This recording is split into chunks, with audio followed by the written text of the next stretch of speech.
Hello friends, फिर से एक मैं नए वीडियो में आपके साथ आया हूँ। ठीक है, ये है आपका सेट 9।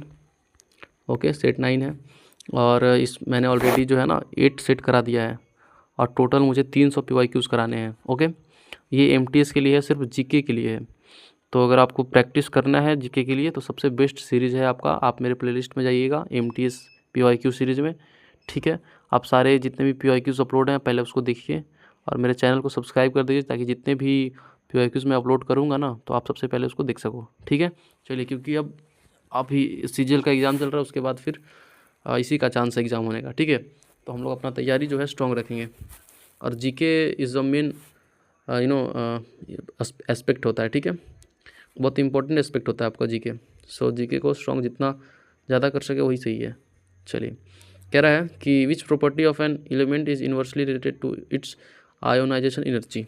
कह रहा है कि आपके आयोनाइजेशन एनर्जी है ना, वो किसके इन्वर्सली होता है। तो पहले ये बताइए कि आयोनाइजेशन एनर्जी होता क्या है।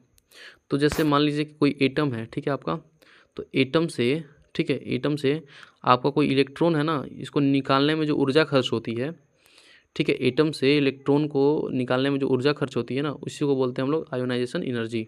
ठीक है, चलिए, यानी कि इलेक्ट्रॉन से इलेक्ट्रॉन को निकालने के लिए खर्च ऊर्जा को हम लोग क्या कहते हैं, आयोनाइजेशन एनर्जी।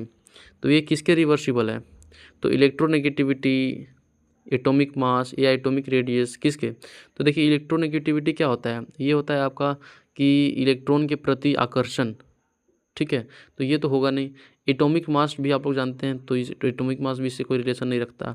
लेकिन एटॉमिक रेडियस क्या होता है कि जैसे मान लीजिए कि ये आपका न्यूक्लियस है। ठीक है, तो न्यूक्लियस से जितना भी दूरी पड़ता है ना, तो इसको एटॉमिक रेडियस कहते हैं, ये रेडियस है।